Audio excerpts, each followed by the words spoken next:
அன்பார்ந்த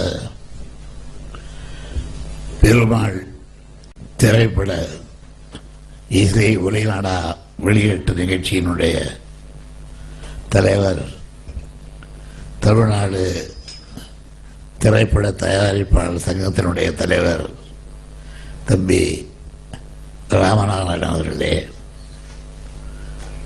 இசை ஒலிநாடாருடைய குறுந்தகட்டினை பெற்றுக்கொண்ட இயக்குனர் தம்பி பாக்யராஜ் அவர்களே, வாழ்த்துறை நன்றியுரை வெற்றினை வழங்கிய இயக்குனர் திரு சுந்தர்சி அவர்களே, சின்ன கலைவாணர் தம்பி விவேக் அவர்களே, வரவேற்புரையாற்றிய திரு சண்முகம் அவர்களே, தொகுப்புரை வழங்கிய திரு விஜயாதிராஜ் அவர்களே, இயக்குனர் வின்சென்ட் செல்வா அவர்களே, இசையமைப்பாளர் ஸ்ரீகாந்த் அவர்களே, கலை உலக பெருமக்களே, தாய்மார்களே, பெரியோர்களே, அமைச்சர் பெருமக்களே, என் உயிரினும் மேலான அன்பு சந்திரம்,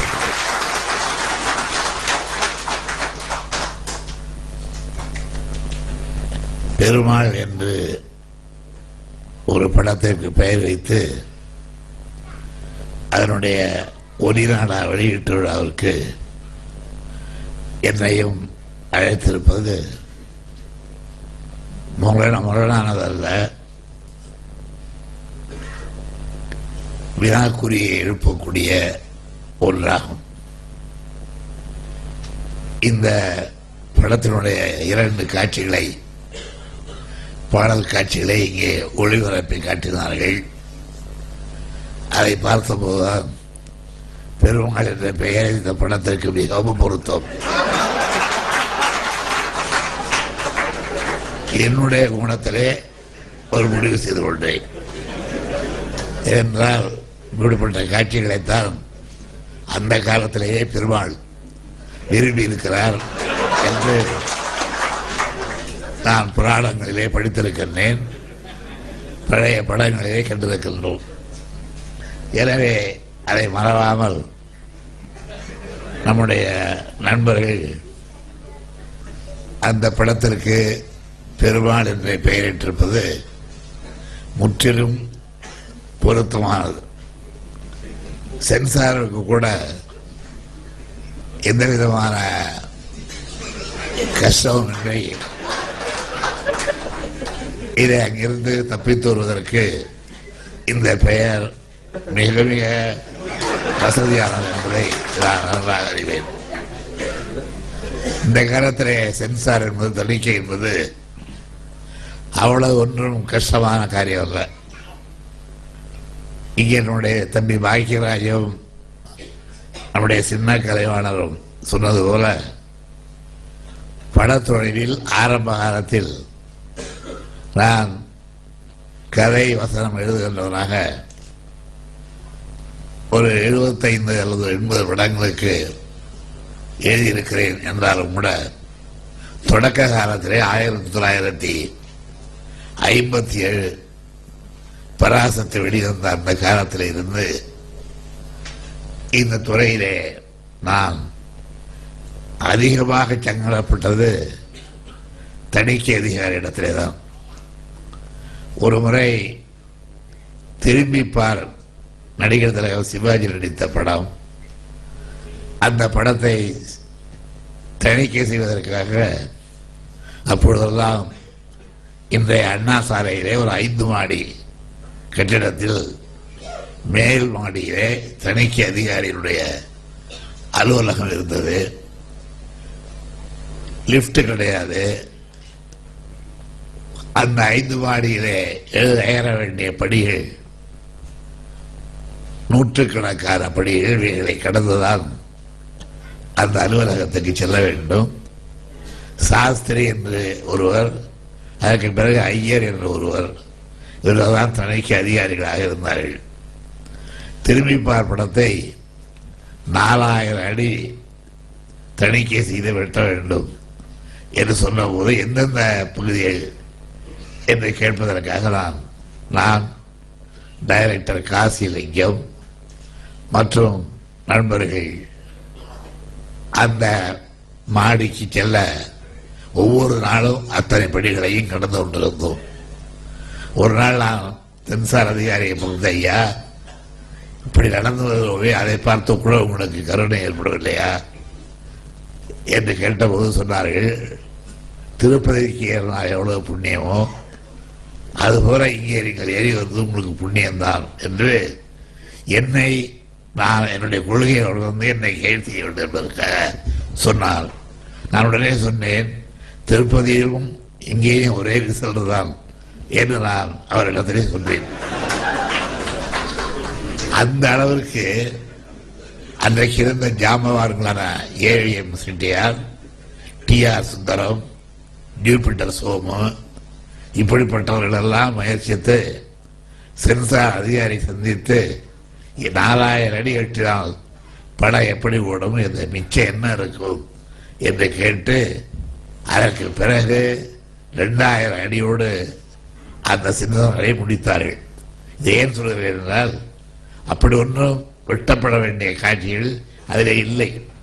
உதாரணத்துக்கு நான் உங்களுக்கு சொல்ல வேண்டியதால், திரும்பிப்பார் படத்தில் ஒரு வசனம் வரும், இந்த வசனம் இடம்பெறக்கூடாது என்று வெட்ட சொன்னார்கள். என்ன வசனம் என்றால், கொள்கை முழக்கம் செய்வதற்காக கோபுரம் ஏறி இருக்கும் தலைவர்களே, அந்த கொள்கையிலே இருந்து எத்தனை முறை வழிக்கு விழுந்திருக்கிறீர்கள், ஒரு முறை திரும்பி பாருங்கள். இதில் என்ன தவறு இருக்கிறது என்று எனக்கு இன்னமும் தெரியவில்லை. கொள்கை முழக்கம் செய்வதற்காக கோபுரம் ஏறி இருக்கும் தலைவர்களே, அந்த கொள்கையிலே இருந்து எத்தனை முறை வழிக்கு விழுந்திருக்கிறீர்கள் என்று ஒரு முறை திரும்பி பாருங்கள் என்று இந்த உரையாடலை வெட்டினார்கள். சிவாஜி பேசுகின்ற உரையாடல். சிவாஜி தீயவராக இருந்த அந்த படத்தில் கடைசியாக திரும்பி தானும் திரும்பி பார்க்க ஆரம்பித்து, தன்னுடைய வாழ்க்கையை திரும்பி பார்க்க ஆரம்பித்து, அதை போல மற்றவர்களும் திரும்பி பார்க்க வேண்டும் என்று கூறுகின்ற அறிவுரையின் அடிப்படையிலே எழுதப்பட்ட உரையாடல் அது. இந்த உரையாடலை ஏன் வெட்ட வேண்டும் என்று சொல்லுகிறது நான் தணிக்கை அதிகாரியை கேட்டபோது அவர் சொன்னார், கோபுரத்தில் இருந்து எத்தனை முறை வழிக்கு விழுந்துகிறேன் என்று கேட்கிறாய். ஒரு காலத்திலே ராமானுஜர் திருக்கோஷ்டியூர் கோபுரத்தில் இருந்து கீழே வழிக்கு விழுந்தார், நீ அவரை கிண்டல் செய்கிறாய் என்று சொன்னார்கள். ஐயா, நான் அந்த கதை படிக்க கூட இல்லை. ராமாயணத்தில் விழுந்ததற்கும் கொள்கையில் இருந்து ஒருவர் தவறி விழுவதற்கும் எவ்வளவு வித்தியாசம் இருக்கிறது என்று சொல்லியும் கூட கேட்கவில்லை, வெட்டிவிட்டார்கள். இப்படி பல சம்பவங்கள். நான் வசனம் எழுதுகின்ற எந்த படமாக இருந்தாலும் அது சென்சாருக்கு எப்பொழுதும் தப்பியதில்லை. இப்பொழுது படங்களை எல்லாம் பார்க்கும் பொழுது தைரியம் வருகிறது. சென்சார் என்பது ஒன்றும் இல்லை, அதை பற்றியெல்லாம் கவலைப்பட தேவையில்லை. ஜடப்பதைத்தானே காட்டுகிறார்கள், அதை ஏன் சென்சார் செய்ய வேண்டும் என்கின்ற அந்த அளவிற்கு இன்றைக்கு நாட்டிலே கலை உலகத்திலே ஒரு சுதந்திரம் கிடைத்திருக்கிறது. அந்த சுதந்திரத்தை நம்முடைய இந்த பள்ளத்தினுடைய டைரக்டரும் சுந்தர் சி அவர்களும் மிக அருமையாக பயன்படுத்திக் கொண்டிருக்கிறார்கள் என்பதை பார்த்தவர்கள், படம் பார்த்தவர்கள் புரிந்து கொண்டிருக்கிறீர்கள். இதே ஒரு கமர்ஷியல் படம் என்று நம்முடைய ராமநாராயணன் அவர்களும் மற்றும் பாராட்டி பேசியவர்களும் சொன்னார்கள். இது போன்ற கமர்ஷியல் படங்கள் இன்னும் நிறைய வர வேண்டும். நம்முடைய வாலிபர்கள், இளைஞர்களுக்கு இந்த படம் எவ்வளவு கவர்ச்சியாக இருக்கும், எந்த அளவிற்கு அவர்களை ஈர்க்கும் என்பதை நான் புரிந்து கொண்டிருக்கின்றேன். இந்த படத்தில் என்னுடைய பேரன் அறிவுநிதி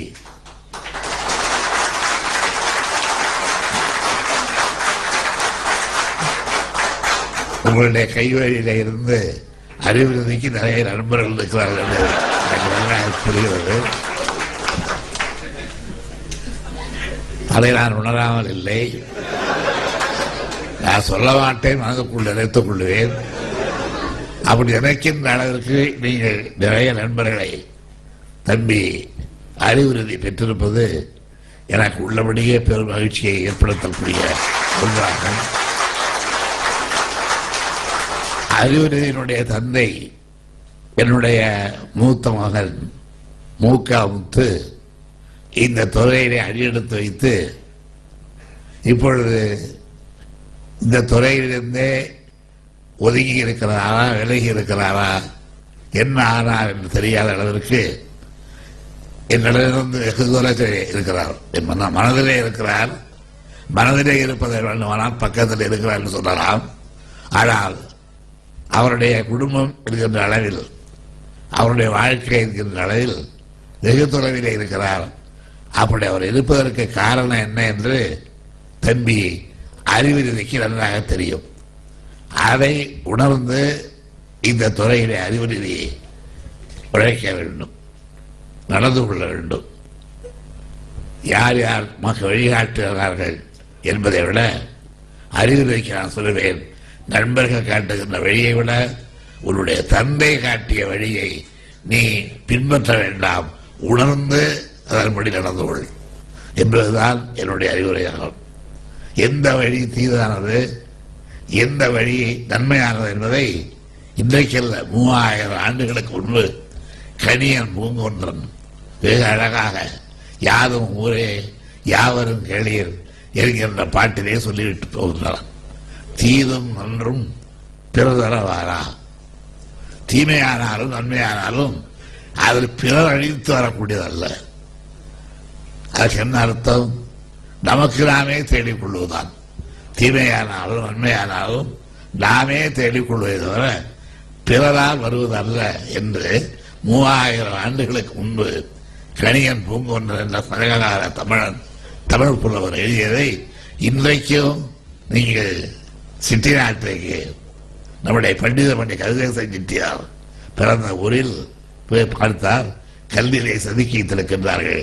ஒரு மலை குகையிலே அந்த பாடல் இன்றைக்கு பொறிக்கப்பட்டிருக்கிறது. அவ்வளவு காலத்துக்கு பாடுறது.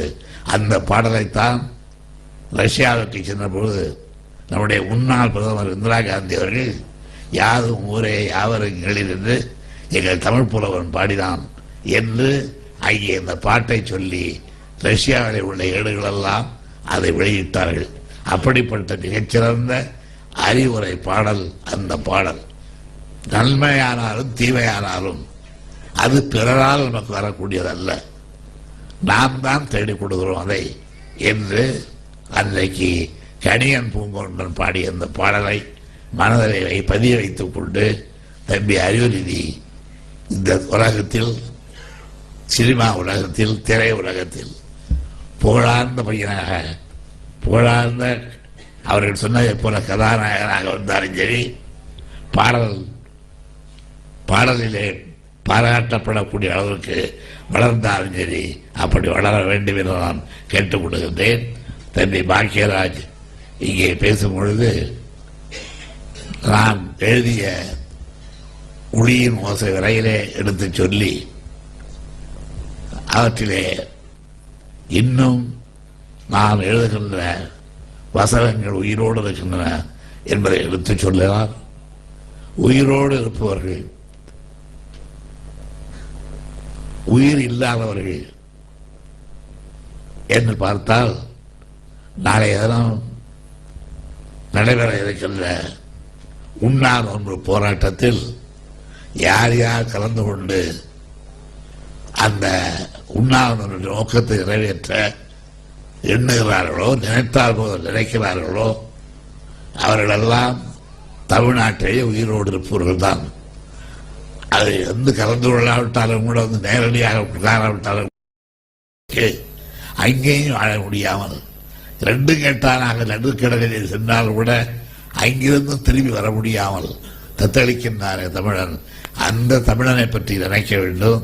நான் முதலில் இந்த நிகழ்ச்சிக்கு ஒத்துக்கொண்டாலும் கூட நாளைய தினம் உண்ணாவிலே ஈடுபட வேண்டிய ஒரு சூழ்நிலை நாட்டுக்கு ஏற்பட்டு, தமிழர்களுக்கு ஏற்பட்டு, தமிழ்நாட்டு மீனவர்களுக்கு ஏற்பட்டு, அந்த சொல்லோனா துயரத்தை எப்படி நாம் தவிர்க்கப் போகிறோம் என்று எண்ணிய நேரத்திலே இந்த நிகழ்ச்சிக்கு வர வேண்டுமா என்று கூட நான் நினைத்தேன்.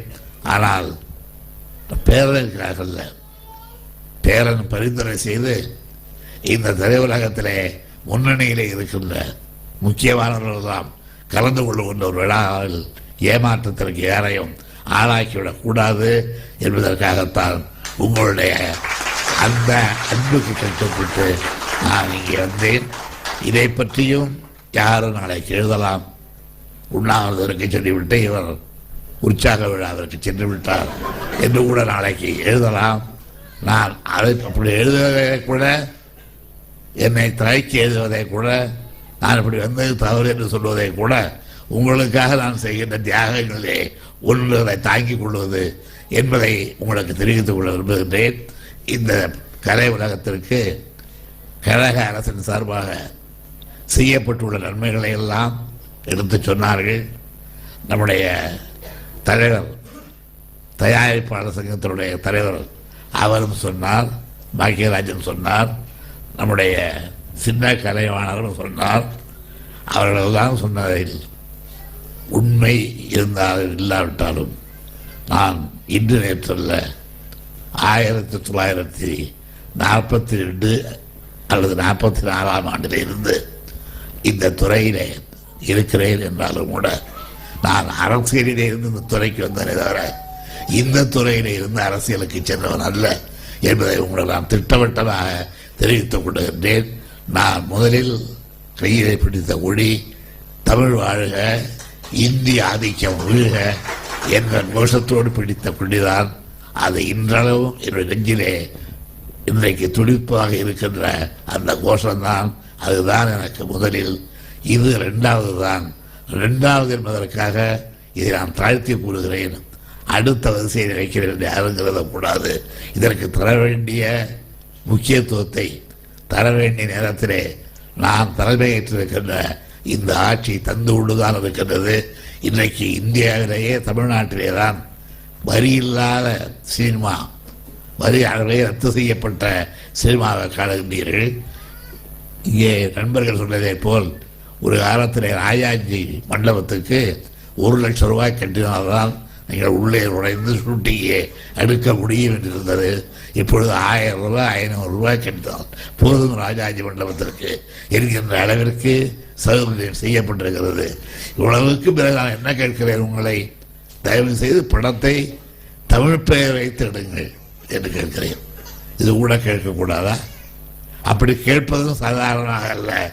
தமிழ் பெயர் சூட்டி ஒரு படத்தை நீங்கள் தயாரிப்பீர்களேனா அதற்கு வரி ரத்து என்று ஒரு சலுகை அளித்து கேட்கிறேன்.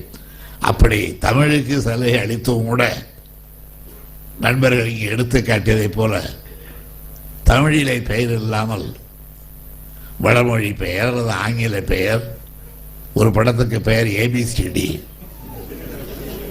வந்திருக்கிறது. ஒரு 70 படங்களுக்கு இப்பொழுது மானிய தொகை அளிக்கப்பட்டது. உங்களுக்கு தெரியும், 70 படங்களுக்கு மானிய தொகை அளிக்கப்பட்டது. அந்த 70 படங்களை 35 படங்கள் ஒரு பகுதி, இன்னொரு 35 படங்கள் ஒரு பகுதி. முதல் பகுதி 35 படங்கள் ஏற்கனவே நம்முடைய நீதிபதிகளும் மற்ற கலை உலக நண்பர்களும் உறுப்பினர்களாக இருந்து ஆராய்ந்து அறிவித்த படங்களுடைய பெயர். அதில் 10 படங்களாவது தமிழ் பெயரில் இல்லாத படங்கள். ஆனால் மானியம் கொடுக்க வேண்டும் என்பதற்காக அவர்களுக்கு எல்லாம் மானியம் வழங்கப்படும் என்று அறிவிக்கப்பட்டிருக்கிறது.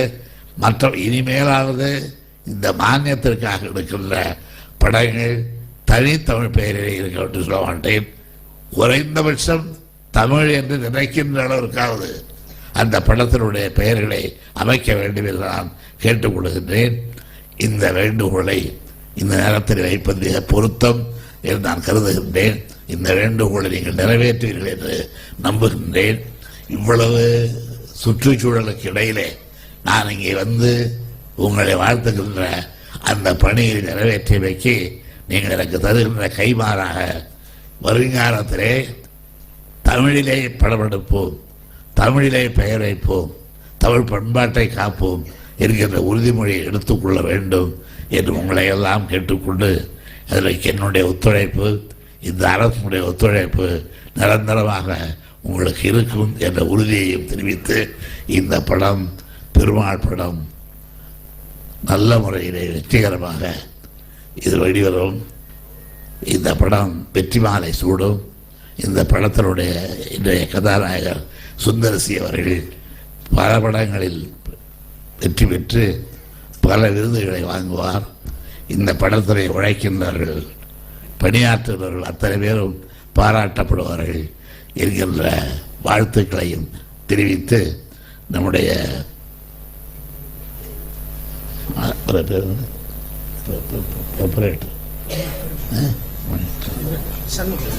சண்முகம் அவர்கள் இந்த படத்தின் மூலமாக நல்ல ஆதாயம் பெறுவார்.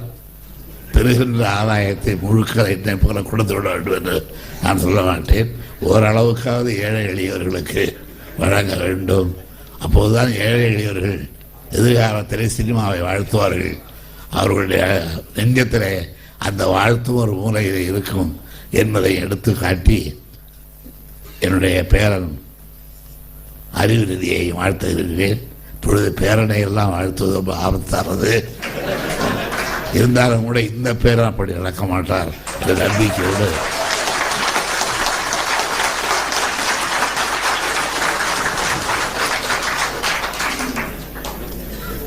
இந்த பேரன் நல்ல முறையிலே எதிர்காலத்தில் வாழ்வான், வாழ வேண்டும்.